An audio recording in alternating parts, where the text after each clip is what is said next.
Daniel.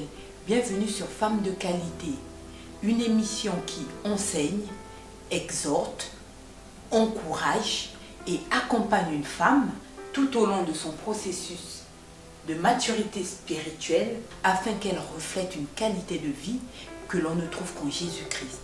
Alors tout au long de ces émissions, nous aurons à parler de toutes les femmes qui ont marqué la Bible, toutes les femmes qui ont marqué les Saintes Écritures par le témoignage de leur vie, notamment des femmes comme Sarah, la femme d'Abraham, des femmes comme Marie de Magdala, des femmes comme Marie-Mère de Jésus. Mais aujourd'hui, ce matin, nous allons parler d'une femme, Anne, qui était l'épouse de Elkana. Avant de commencer cette émission, nous allons inviter la présence de notre Père sur ce plateau. Je vais donc t'inviter à prier avec moi. Prions. Père de bonté, Père de gloire, nous invitons ta sainte présence sur ce plateau. Merci parce qu'à travers cette émission, une femme va être enseignée, encouragée, exhortée. Par le nom puissant de Jésus-Christ, nous disons Amen. 4 leçons à tirer de la vie de Anne. L'histoire de Anne, nous le trouvons dans le livre de 1 Samuel chapitre 1, du premier verset jusqu'au verset 28. Alors tu me diras qui était Anne. Anne, comme je le disais précédemment, était l'épouse de Elkana. Et Elkana avait 2 épouses, Anne et Pénina. Pénina avait des enfants, tandis que Anne n'en avait pas.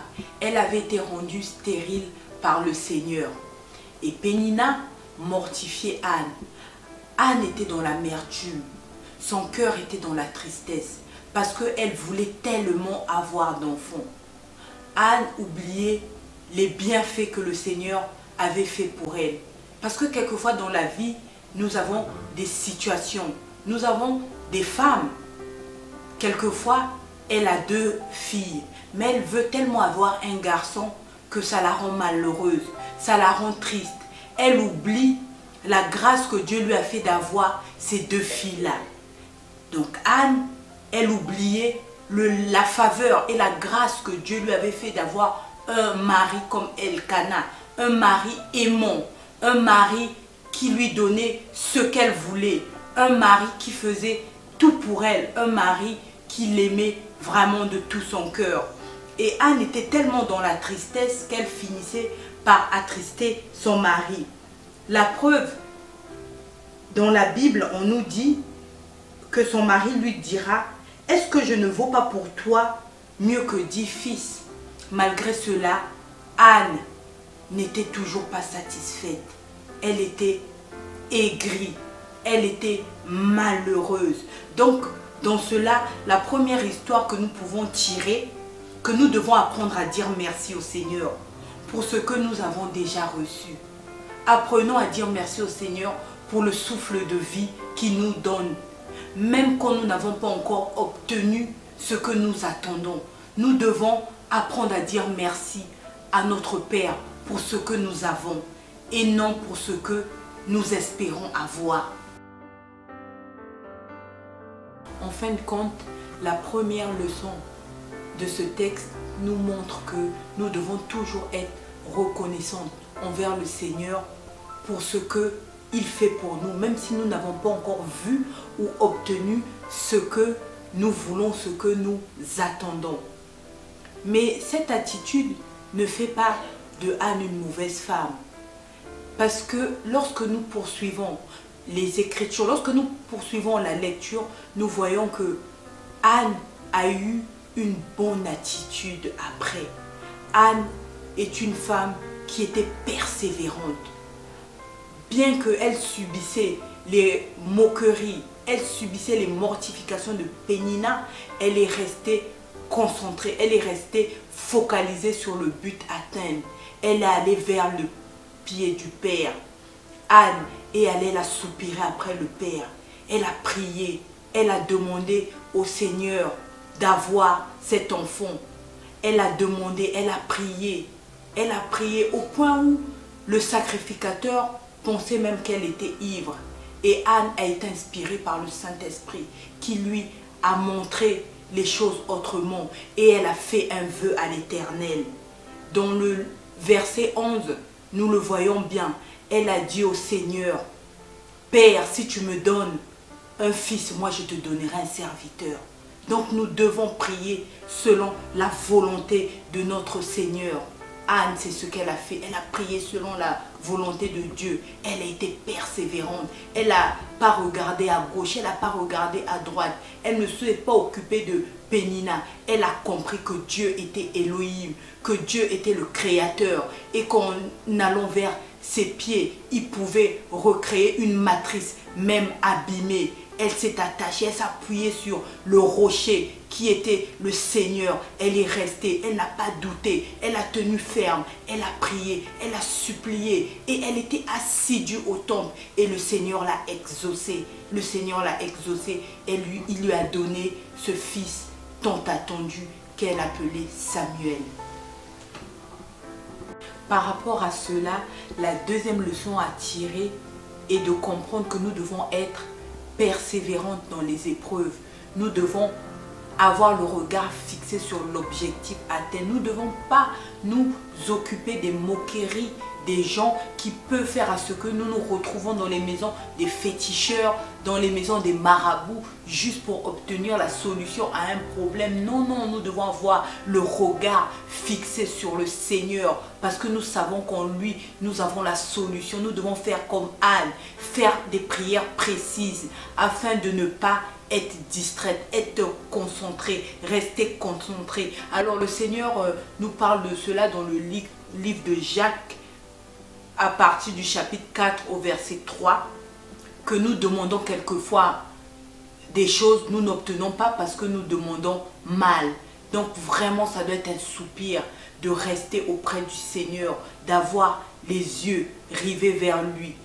Parce que quelquefois, les moqueries des gens peuvent être pour nous des marchepieds. Souvent même, ils sont nos marchepieds. Ça nous aide à aller, à monter, à exceller, à avancer et aller devant le roi, à soupirer, à prier jusqu'à ce que nous obtenons la solution à nos problèmes. En fait, les épreuves, les difficultés, ce sont comme des catalyseurs, ça nous propulse. Ça nous propulse, ça nous emmène, ça nous entraîne et ça fait à ce que nous nous attachons à notre Père. Nous ne vacillons pas, nous ne bougeons pas, nous sommes là, nous attendons, nous attendons, nous attendons, nous nous accrochons jusqu'à ce que nous ayons obtenu la solution à notre problème. En effet, nous avons appris précédemment que nous devons être en tout temps reconnaissants à notre Père pour ce qu'il fait déjà dans nos vies, même lorsque nous n'avons pas encore obtenu ce que nous attendons. Deuxièmement, nous avons appris que nous devons être persévérants dans les épreuves et faire des prières précises à notre Père. C'est ainsi qu'arrive l'exaucement. Et une fois que l'exaucement est là, nous devons être reconnaissants, nous devons être fidèles à Dieu. Parce que combien de fois le Seigneur exauce nos prières, nous avons été, quand nous étions dans le besoin, au pied du Père, nous avons supplié, nous avons fait beaucoup de promesses au Seigneur. Mais une fois que l'exaucement est là, nous ne respectons plus rien. C'est par exemple une femme qui a besoin d'obtenir le mariage. Elle est assidue, elle sert Dieu dans le temple. Elle est là tout le temps, les réunions de l'église, elle ne manque pas. Elle est fidèle dans les dîmes, dans les offrandes, dans toutes ces choses-là, intègre avec le Seigneur. Mais une fois que Dieu lui donne le mariage, on ne la voit même plus à l'église. Elle dit qu'elle n'a pas le temps pour Dieu, qu'elle n'a plus le temps. Elle devient une femme infidèle. Elle oublie celui qui a béni. Donc pour elle, la bénédiction est plus que la source. Cela n'est pas normal. Nous ne devons pas réagir de la sorte. Nous voyons bien que Anne a été reconnaissante au Seigneur. Parce que lorsque nous voyons dans le livre 27-28, dans le verset 27 au verset 28, je veux lire, Anne ramène le petit Samuel au sacrificateur Et elle dit, c'était pour cet enfant que je priais. Et l'Éternel a exaucé la prière que je lui adressée. Anne a été intègre avec le Seigneur. Elle avait dit à Dieu, si tu me donnes un fils, moi je te donnerai un serviteur. Quand Samuel a eu l'âge d'aller dans le temple, Anne n'a pas hésité. Elle a pris le petit Samuel et elle a fait encore d'autres offrandes. Elle est allée déposer Samuel. Elle a prêté Samuel à l'Éternel. Elle a été fidèle. Elle a été intègre. Elle a respecté son vœu. Elle a respecté ce qu'elle avait promis au Seigneur. Donc femme, ne sois jamais ingrate. Sois toujours reconnaissante au Seigneur afin qu'il voit aussi que tu es une femme fidèle. La troisième leçon à savoir, nous pouvons la vérifier dans le livre de Ecclésiaste 5:4 qui nous dit: quand tu fais un vœu à Dieu, ne tarde pas à l'accomplir. Ensuite, nous avons notre quatrième leçon qui est l'exaucement. Lorsque l'exaucement s'ensuit, nous ne devons pas oublier, femme, n'oublie pas de célébrer Dieu par des actions de grâce.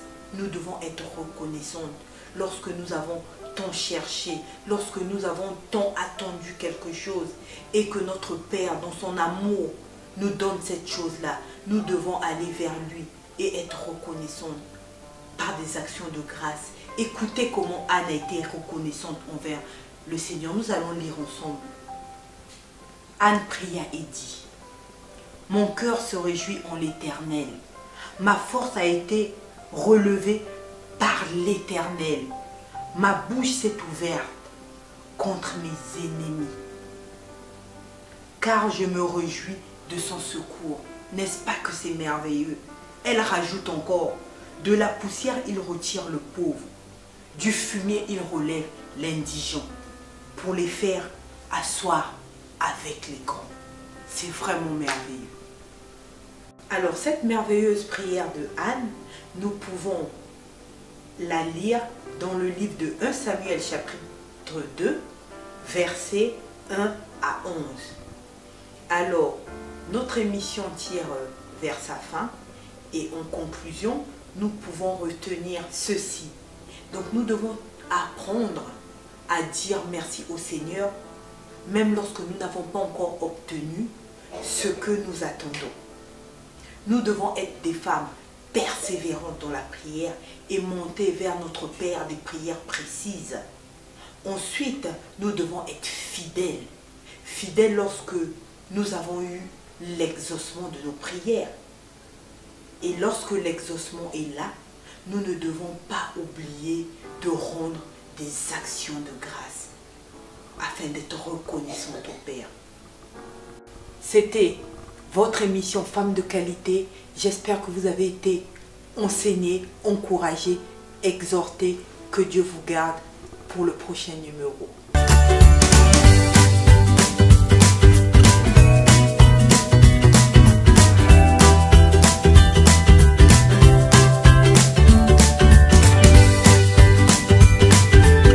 Retrouvez la suite de ce programme dans l'émission Femmes de qualité sur MCEA TV.